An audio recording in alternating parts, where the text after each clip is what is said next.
how the how do you, what is the cycle time and what is the useful time here we have calculated. Okay, so there is something called ring latency. The ring latency definition was that time taken by one bit to complete the revolution.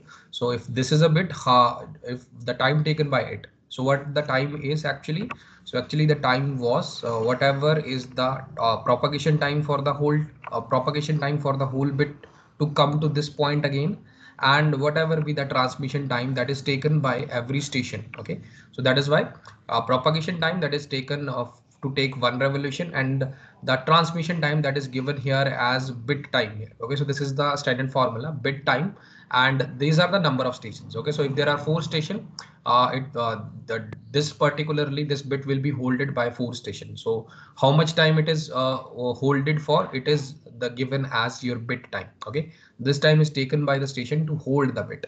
Okay, so now the formula, because if you see that this particular unit is this particular term is in seconds and this particular terms in bit second, either you can convert both of them into seconds or you can convert both of them into bits. Okay, so for this already the formula is already given in the starting, that how can you convert a bit to a second and how can you convert a second to bit. So already it is given there. Okay, so you can find it out.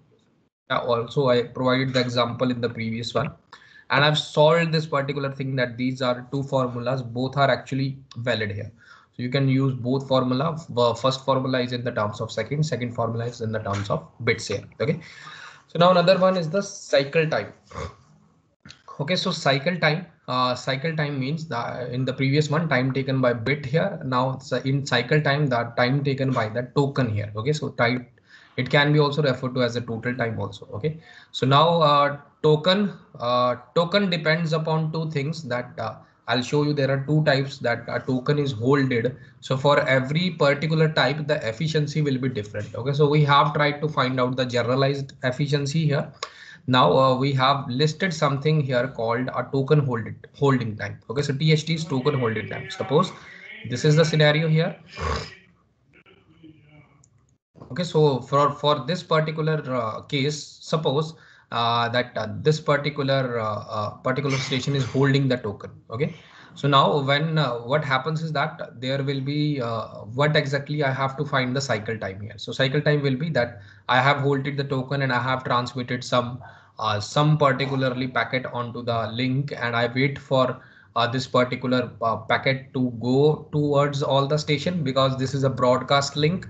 So it has to go towards all the stations and come back towards this station, and this only this station has the responsibility to remove this particular bit here. Okay, so if the sender station does not move this bit, it will again just cycle through all the stations infinitely. Okay, so keep in mind, in token passing, it is the responsibility of the sender to remove the bit after it reaches to all of the stations. So that is the main concern here. Okay, so now again, what will be the cycle time here? So the cycle time here will be again the total propagation time that is taken by this token to go from all of the stations and reach here.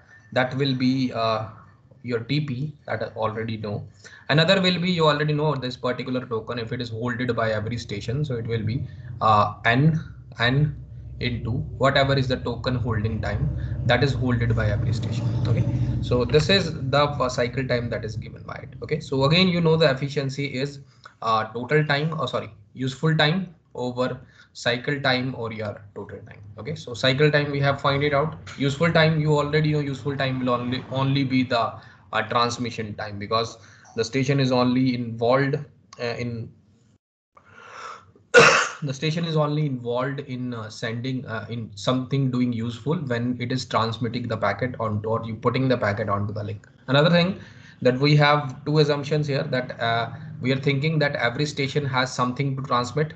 This is first assumption, that every station has something to transmit, and second this is that something to transmit or something to send. Okay, so this is the particularly one assumption that we care about here. Okay, so in every token passing or in every type of communication, I'm assuming that if in a token there are 4 station, 5 station, 8 stations are connected, every station has something to send. Okay, so all the formulas are based on this particular condition. Keep that in mind. Okay, so now the next one is, keep in mind for every cycle, for every cycle here, every station get to hold the token for exactly once. When the token is holded by any station, it will then transmit the packet that a particular station wants to send. Okay, keep that thing in mind. Okay, so token holding time is the time for which a station holds the token before transmitting it to the other side. Okay, so now there are two techniques here that token passing is done. So in access control method, all stations are logically connected to each other in the form of a ring. So token passing, you have to remember that it is in the form of ring. The access of the station to transmission link is governed by the token. I've already told you the station is already allowed to transmit a data packet if and only if it possesses this token. Okay, otherwise it will not be able to send. Each station passes the token to its neighboring station either in clockwise or in anti-clockwise direction. So it is depending upon the implementation, which implementation you follow. It can be sent either clockwise or it can be sent either anti-clockwise. Okay, so now there are some assumptions here. So I already told you this assumption that each station in the ring has a data to send, and each station sends exactly one data packet. So this is the second assumption here. So based on these two assumptions, we have derived all the formulas here. Okay, so now if you know that this is the token, these are four station, and this particular round thing is referred to as a ring. Okay, so this particularly you can also say that we have used a ring topology in token passing here. Okay, so now if you find out the efficiency here, the efficiency will be find it out by the useful time over the total time. So what exactly is the useful time in this case? So useful time will, if you are connected in the form of circle here. Okay, so now what is the efficiency here? That is the useful time over the cycle time. Okay, so now every station, if 1 2 3 4, every station will have some transmit time, because if this particular station is want to send the data, it will hold the token for some time and it put the packet onto the link. And again, if this particular station wants to send the data, it will hold the token for some time and it put the transmission time. Okay, so the efficiency again for all the three stations will be the 4. If there are 4 stations, it will be 4 into tt. So useful time will be however how many stations that are connected in that inside what you say a token ring. The useful time will be calculated for that. Okay, so if there are n station, for n into tt, so every station will require some transmission time to put the packet onto the line, and whatever be the cycle time. So cycle time will be suppose cycle time, if you remember, if cycle time is that the token comes back. Okay, so token takes whole revolution and comes back to the same station. Okay, so now it will be the transmission propagation time that is needed for this token to pass. Okay, and another will be that every station on the way can hold this particular token, so n into token holding time. Okay, so that will be your efficiency of token passing here. So cycle time, I think we have already find it out, and only this case, in this case the transmission, the useful cycle time is changed here. Okay, useful time equal to sum of the transmission delay of n station, since each station sends one data packet. Okay, so we already know, we have assumed that every station has one data packet to send. Okay,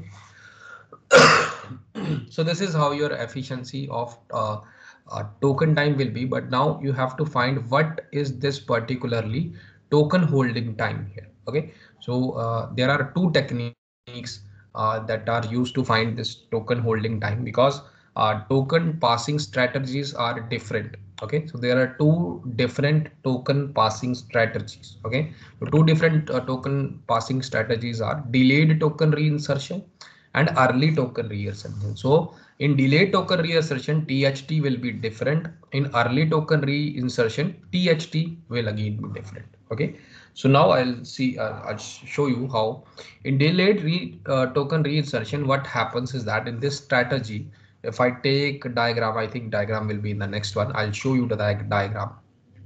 Okay, so in this diagram, you see that if station 1 has the token, Now, what it will do, it will transmit one data packet. Suppose that data packet is one here, that is transmitted by this particular station.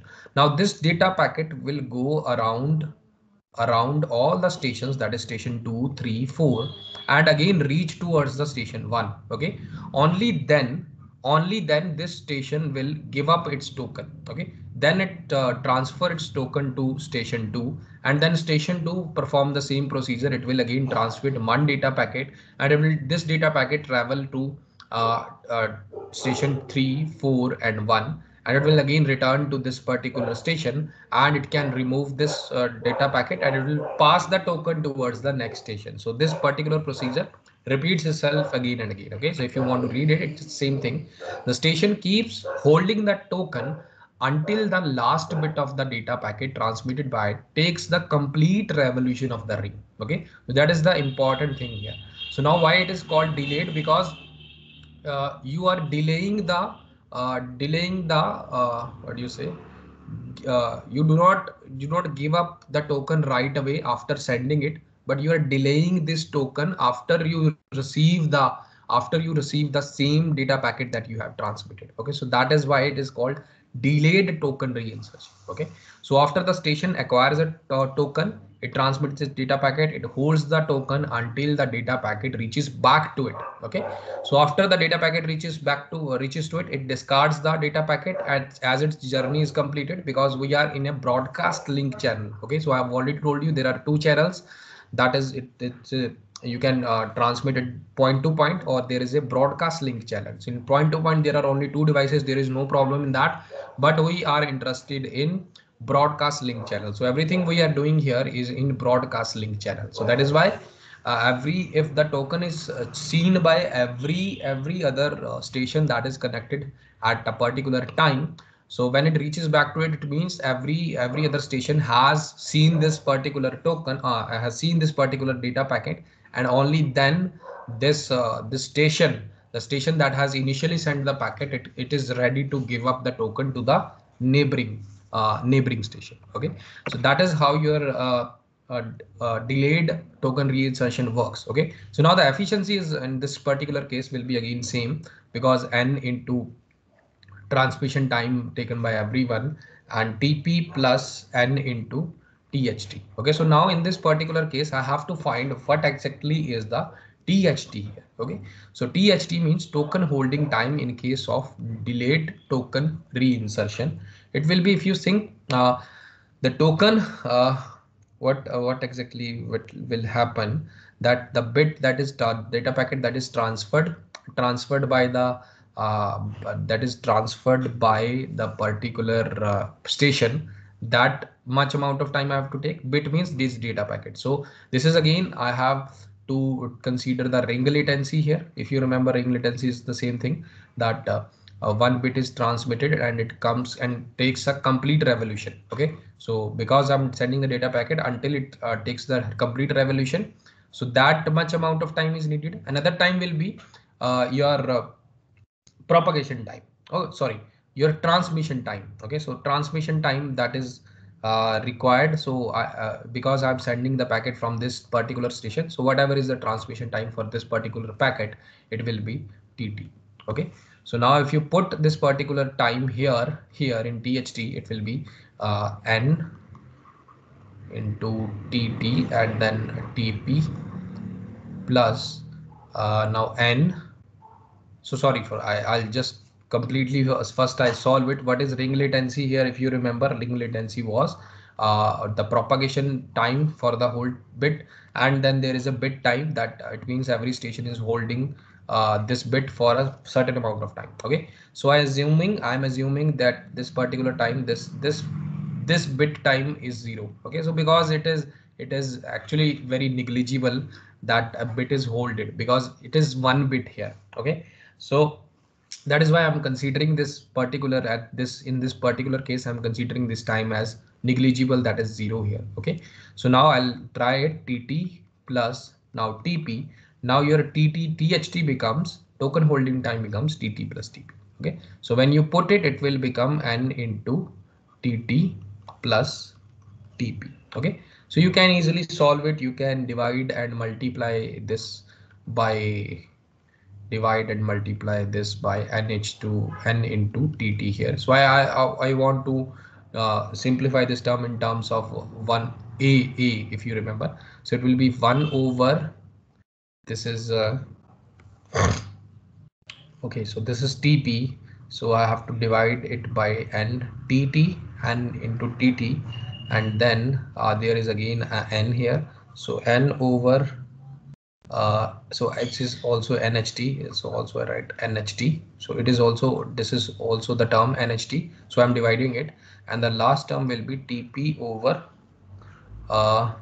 okay, so there is a problem here because it is multiplying here, so this will be multiplied by this one first and this will be multiplied by this one first, so it will be n into tt. Okay, so you can solve it. I think it will be 1 over tp over, if I take this one in the starting here, 1 over tp over ntt, and then you can find ntp over ntt.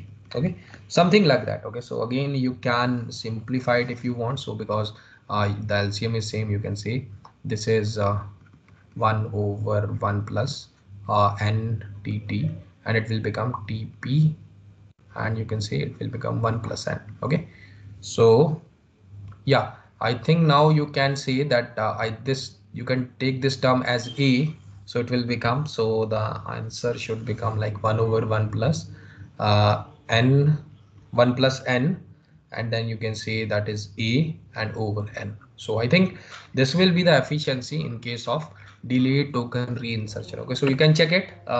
Your token holding time will in this particular case will be transmission time plus propagation delay. So if you think about it, it will also be the transfer this for token holding time. It will be like that, because if you're thinking here, what actually happening here is that uh, you are firstly transmitting the data packet onto the link.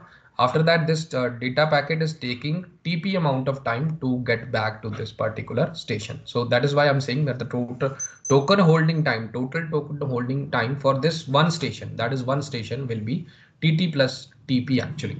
So because there is a ring latency, there is a bit time also. I'm neglecting this, so you can assume like this. Okay, so now in the similar way, if you check out the efficiency, the same thing I have derived it, that is 1 over 1 plus n plus 1 by 2. You can check it here. So if you need any calculations, you can do it. So already it is given in your PPT. Okay, so 1 by 1 it is given here, so you can either, this is correct formula, there is no problem in that. If you have any value, you can directly put it here. If you want to apply this formula, that is also fine. Okay, so there is no problem in intermediate terms also. Okay, so this is also fine, this is also fine, and this is also fine. Okay, so I'm only concerned with correct formula efficiency of efficiency in case of delayed token reinsertion. Okay, so now similarly we have something called the early token reinsertion. So it is a bit different then. Okay, so I'll write the diagram because there are a lot of things going on here. So I'll introduce the token one by one so that you can easily understand this particular thing. Okay, so just wait for a second.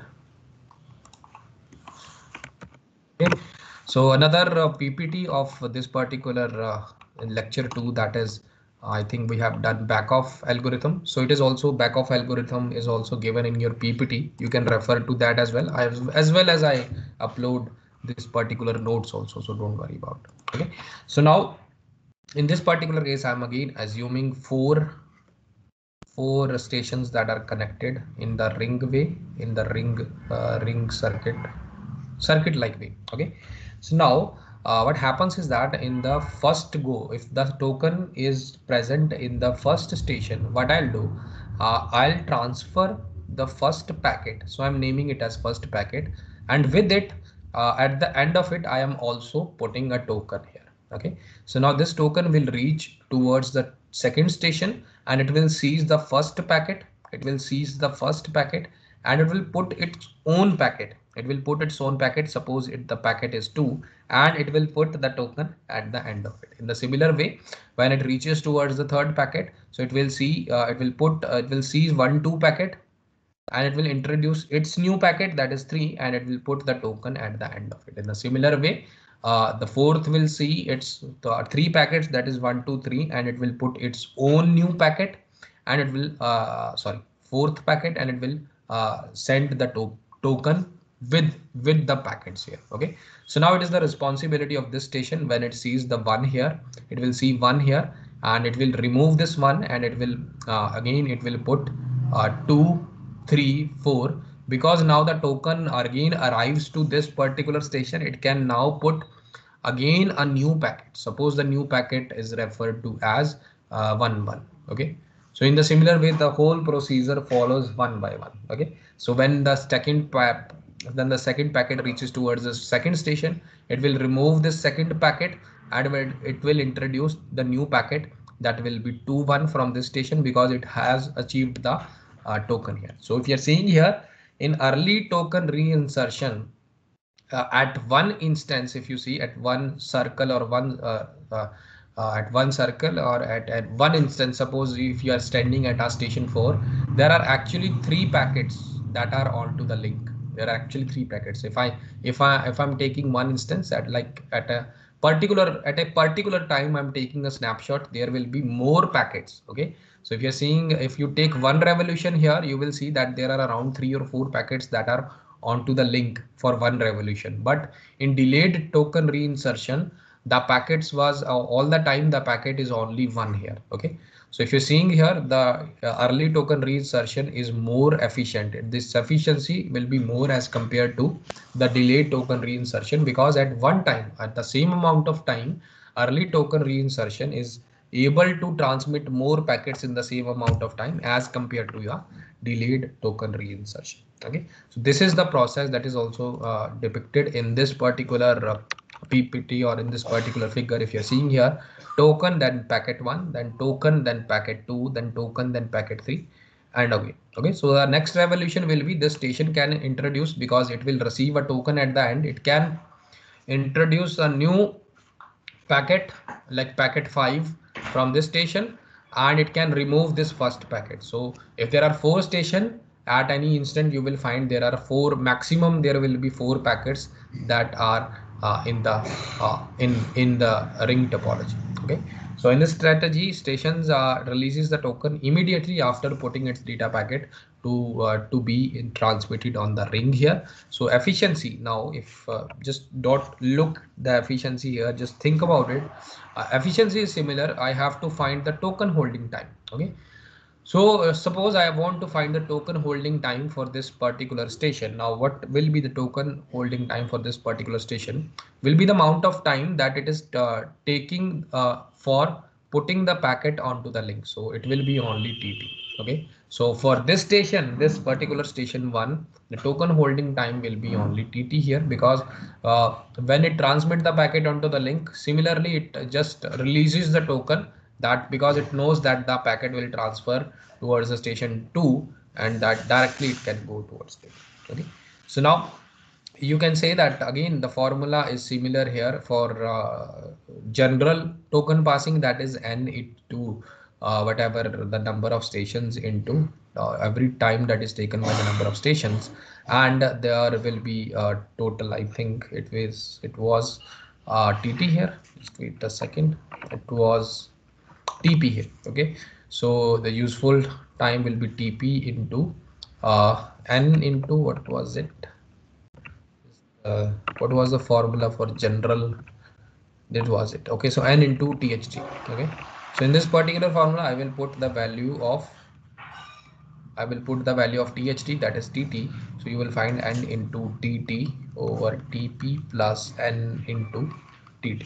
Okay, so again you can solve it, again you can divide and multiply with n by TT. You will find the solution that you will find will be I think it was okay. So I can look for the second PPT here. So if you solve it, it will be 1 over 1 plus a by n here. Okay, so what is the n? It is the number of stations that are present in a token ring. Okay, so these are your token passing techniques. So we have completed the token passing here. So only one technique you can find the difference between these two. So it is all the things that I've already discussed. So the efficiency will be more in case of early token reinsertion, I think, if it is given, yeah. Okay, but the reliability in case of delete token reinsertion is more, because at one time only you are transmitting one packet, so it will be uh, pretty reliable, because there will be, every station will have to deal only with one packet rather than 3 or 4 packets. So that is why it is considered to be more reliable. Okay. So now the last access control technique is your slotted aloha, that is referred to as aloha. Okay.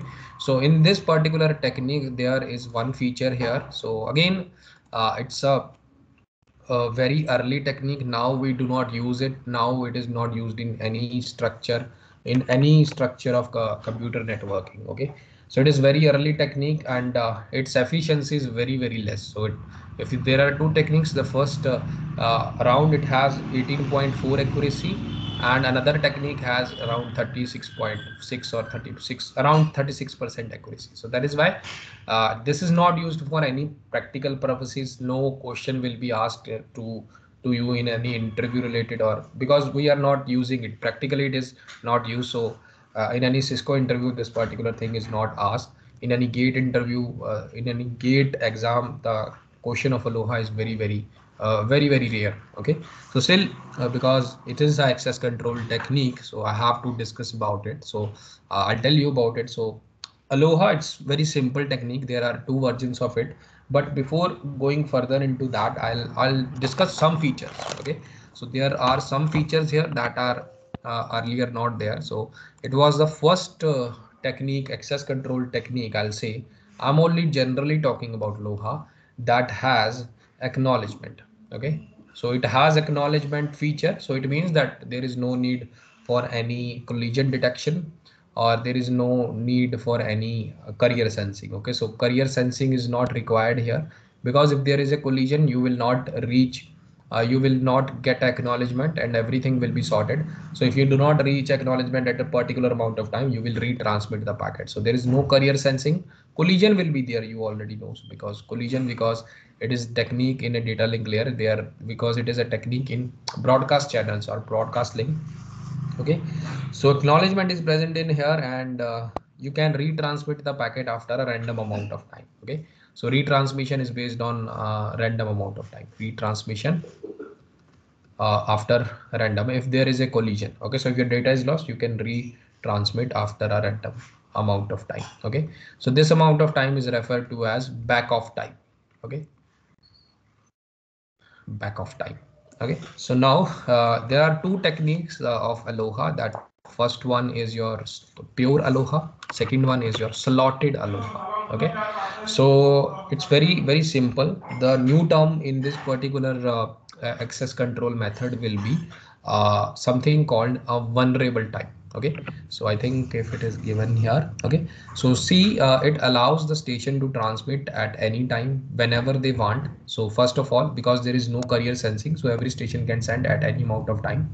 After the data, after transmitting the data, station waits for some time. Okay, so there are two following cases possible.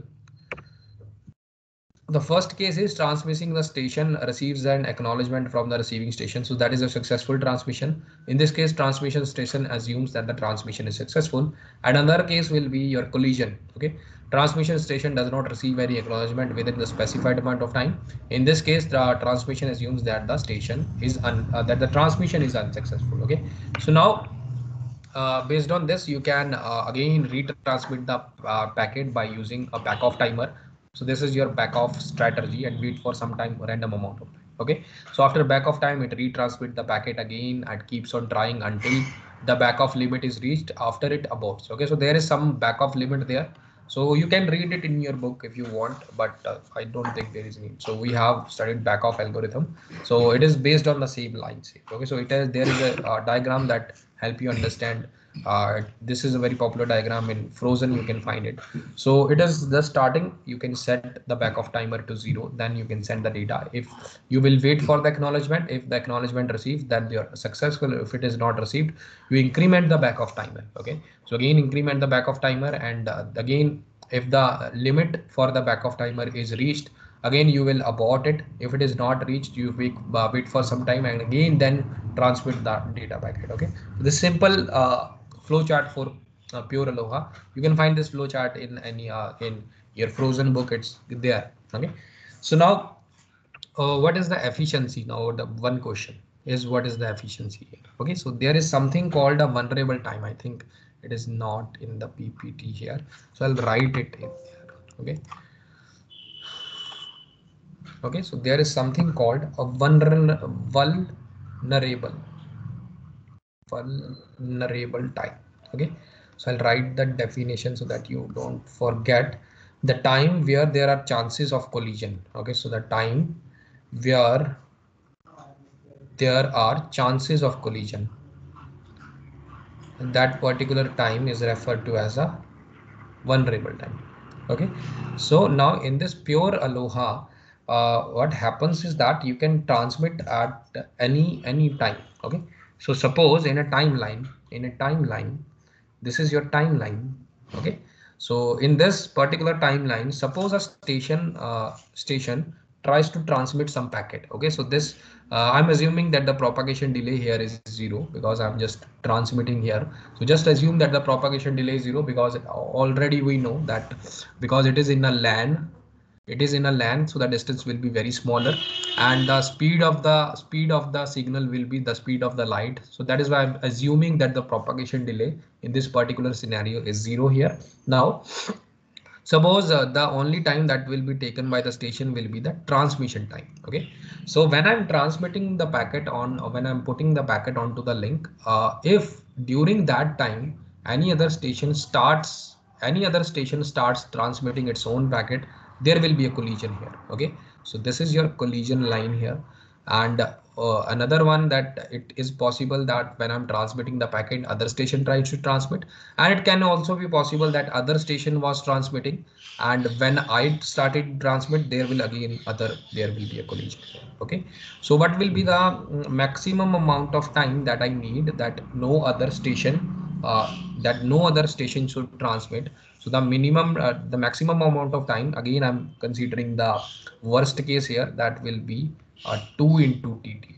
Okay, so I'm assuming at this amount of time, because at this amount of time any other station should not transmit. Okay, so because TT is the amount of time that is needed by this station to transmit, and 2 into TT will be the maximum amount of time that others are not transmitting. So the vulnerable time can be assumed that it is 2 into TT here. Okay, so if I see the efficiency here, it is again given by you can refer to, if you want to do the calculations, you can refer to the calculations, and it is just I you just remember this particular thing. Okay, so this 2 is because I have told you that the vulnerable time is 2 into TT, so that is why this 2 is there. Okay, so if you go into the detail of the calculation, you will find why is there this is 2 here. Okay, so again the G is the number of station who wants to transmit. Okay, so G here, I think it is given here. So G is the number of stations that are willing to transmit the data. Okay, so if you find the efficiency, that is maximum efficiency, you have to uh, take a derivation of this particular efficiency with respect to your total number of station equal to 0. Okay, you will find that the value of 0 when their efficiency is maximum, it will be, I think, 1 by 2. Okay, so when you put the value of 1 by 2 here, you will find you will able to get maximum of 18.4 efficiency. Okay, so it means maximum efficiency of pure Aloha is 18.4. So this is a constant figure, so you cannot go beyond that. Okay, in the similar way, there is another technique called slotted Aloha. In slotted Aloha, it divides the time intervals. Okay, so it says that any station can only start the transmission at the starting of the slot. Okay, so it means that if station 1 wants to transmit, it will only transmit at this particular instant, that is the starting of the slot. If it misses this slot, it misses the starting, it has to wait for the next slot to start. Okay, So that is how your slotted aloha work. Okay, so slotted aloha divides the time of shared control into discrete intervals that are referred to as time slots.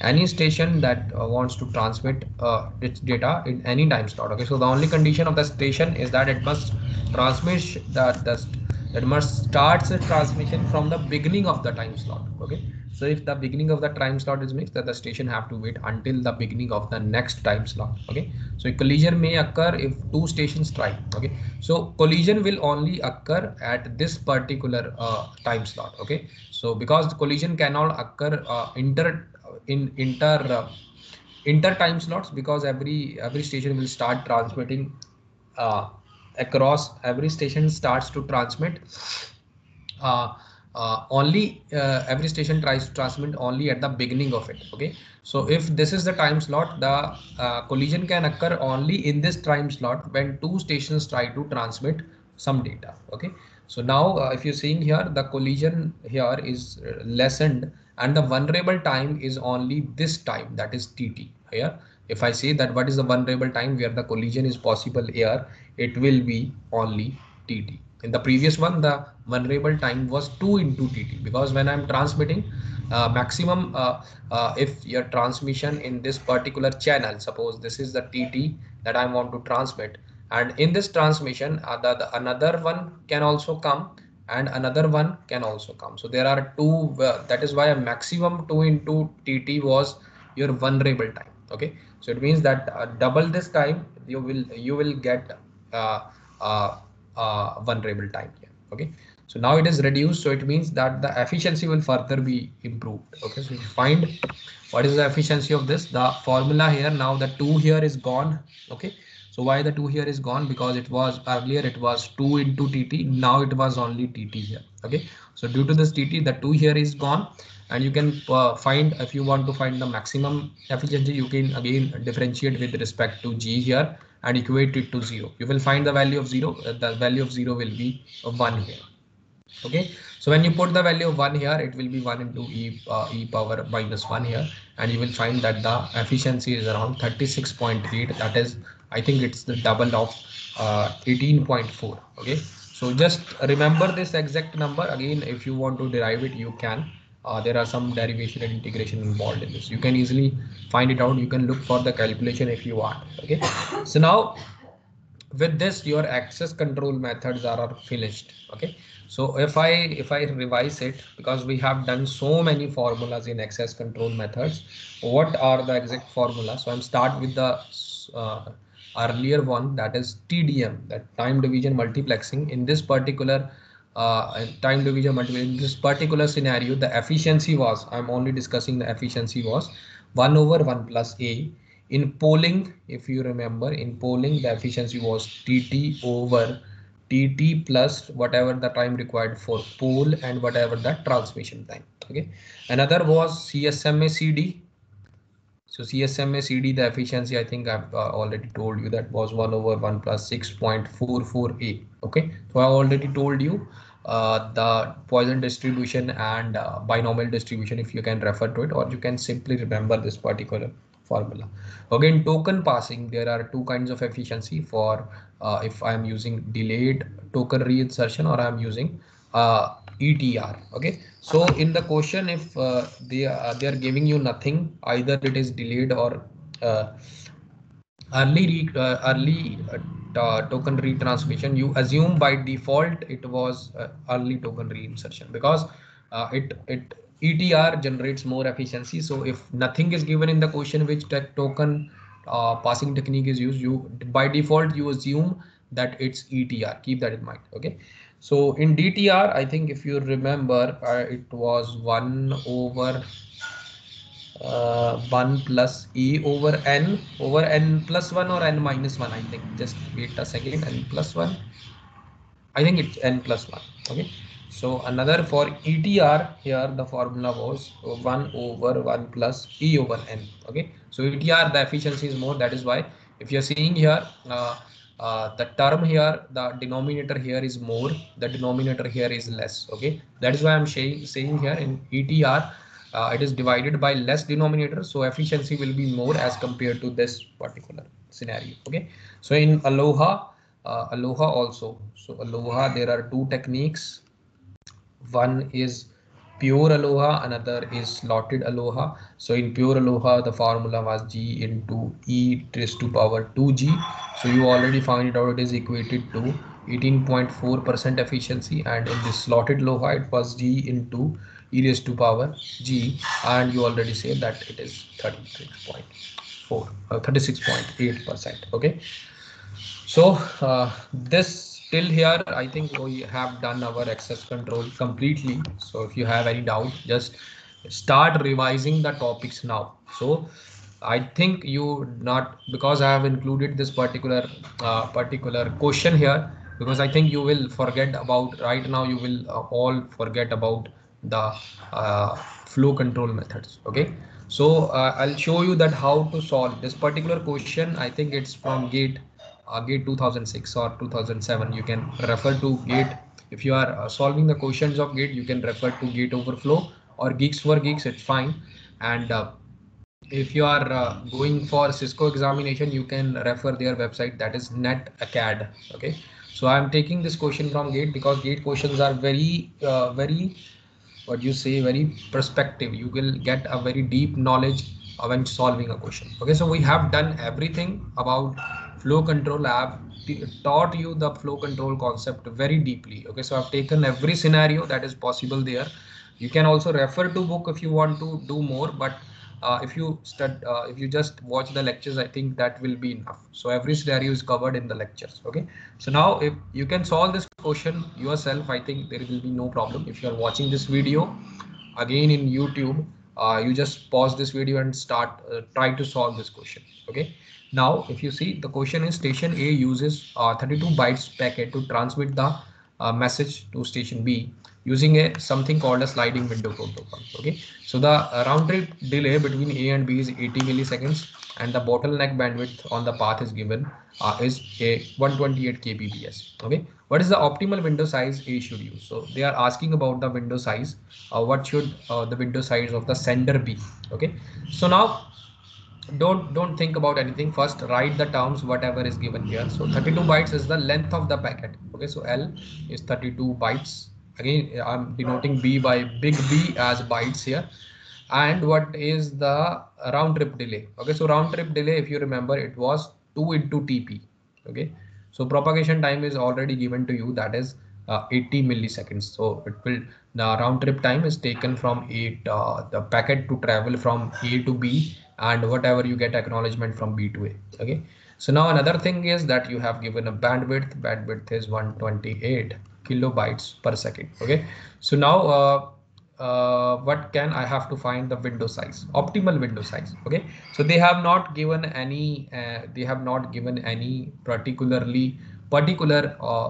flow control sliding window protocol, that is SRUs, or you can use SR or you can use GBN. They have not given it. So I will again discuss the concept that I've discussed before starting before starting the particular protocol. So in this particular concept, I have given you the formula for window size when you want the maximum efficiency. Okay, so if you want the maximum efficiency, if you remember the formula, if you don't remember, don't worry about it, just understand the question. Okay, so now understand the question. It is saying okay, so TTP is there, so I require a TT here. So TT, you can easily find it out. TT is length of the packet over the bandwidth there. So what is the length of the packet? It is 32 bytes, and it is 128 kilobits. Okay, so it is in bits, so I am multiplying it by 8 to convert it into bits here. Okay, so kilobits is 10 raised to power 3. Okay, so 32 into 8, I think it will be 256. So I can say 128 was the 128, and 256 is 2, and I can say it will be 2 into 10 raised to power minus 3, which will be 2 milliseconds. Okay, so if you do not remember the formula, don't worry about it. So just draw this particular scenario if you remember it. So now in this particular scenario, you will see the 2 milliseconds will be required to put the packet onto the link. 40 milliseconds will be required to send the packet, and 40 milliseconds will be required to achieve the packet back. Okay, so at what in this particular time, 80 milliseconds, you are standing idle here. Okay, So in this 80 milliseconds, how many packets you can transmit? Every packet requires around 2 milliseconds. So in 80 milliseconds, how many packets you can transmit? I think you can transmit easily 40 packets here. Okay, so if I say uh, 2 milliseconds, you are transmitting one packet. In 1 milliseconds, you will transmit 1 by 2. In 80 milliseconds, how many packets you can transfer? It is 1 by 2 into 80. That will be 40 milliseconds. Okay. So total, if you're seeing here, 1 millisecond, one packet is here and 40 packets will be from here. So I want my window size will be 41. 41 window size should be here. The size of the window should be 41 if I want to achieve maximum efficiency. If you remember the formula directly, you can say that the window size was 1 plus 2a. Okay, so if you are not worried about this, if you remember the formula, I think for maximum efficiency, I've already told you in total 1 plus 2a time, if you are able to transmit 1 plus 2a packets, the efficiency will be 100%. So because they are not mentioning any sliding window protocols, I will assume that they are talking about this concept here. Okay, theoretical concept. Okay, so what is 1 plus 2a? 1 plus 2a is TP by TT. So what is TP here? TP is 80 milliseconds. And what is TT here? TT here is 2 milliseconds. So you will find that just wait a second. What is TP here? TP here is 80 milli. Oh, sorry. TP here is 40 milliseconds, not 80. Okay, so the round trip time is 80 milliseconds, but TP, if you find it, it is 40 milliseconds. Okay, so it is 41 from here as well. Okay, so if you want, if you are remembering the formula directly, you can put the value here. If you're not remembering the formula, you can derive it out, or you just remember the concept. Okay, so if you remember the concept, there is no need to remember the formula. Okay, so again, this particular formula is derived from the concept. If you remember the underlying concept, there is no problem in remembering any formula. Okay, so the answer here will be your 41. So you can find it out, or you can uh, find this particular question, or if you can search it on internet. I think this is a gate question. So gate overflow explanation will be also given there. There will be them. It might be different from this one, but the main underlying concept will be same. Okay, so if you understand the concept, there is no question that is too difficult, but you have to practice the more and more questions. Okay, so you have to practice more and more questions to understand the concept. Okay, so in this way, in this particular PPT, I have given you a question of slotted aloha. So try to solve it yourself. The answer is 368. Again, if you just search this question, you will find the solution. But first, without solving it, try to solve it yourself, because you already know the answer. Okay, so again, the next particular lecture we try to uh, uh, cover the error control concept. So I think mostly, if you've seen your syllabus here, so if just let me see, only some concepts are remaining. That concept will be easily covered. So I have taken the serious concept that will be needed everywhere. So only some concepts are remaining. So if you see here, the C course learning objective one, explain the functionality of different layers within network architecture. Okay, so I have explained you for data link layer. I think I have definitely in quite a bit of detail. I have to explained you each and every concept of data link layer in framing, access control, error control. We will discuss about it, and flow control. So these concepts are totally covered here. Another concept I have another functionality over layers I've already explained you, but it will be more clear when I come to individual layer one by one. So till here we are discussing only data link layer, so that is why the concept you have covered in detail was data link layer. Okay, so the only some topic here is remaining. So networks and goals, network structure and architecture, we have discussed. OSI we have discussed. TCP/IP we have discussed. Layering principle we have discussed. Network topology design, I think we have done a lab of this. Connecting devices, I think we have easily done. The routers, bridges, I think we have done this particular thing. Physical layer transmission medium, the wires, different kinds of wires. I think we have taken one, the wireless media, unbounded or bounded media.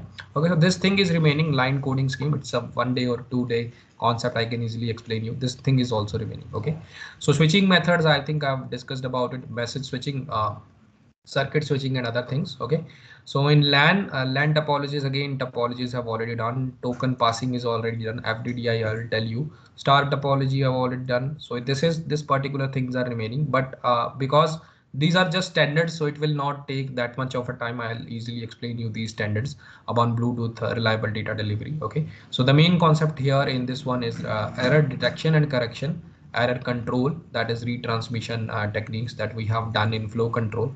Another thing is flow control, acknowledgement, sliding window protocol we have already done. So this is again I will discuss about it. And another thing is your LAN protocols. Okay, so in this LAN protocols, actually it was channel allocations in access control method. It should be covered in it, but actually they have given it differently. So again, we have done all the protocols here, Aloha, CSMA, as well as another access control method, that is your TDM and other things. Okay, so I always believe in structure, so that is why I cover the most important topic earlier, so that this particular topics are theory based, it can be easily covered in the upcoming lecture. Okay, so only the main topic that remains is your error detection and correction.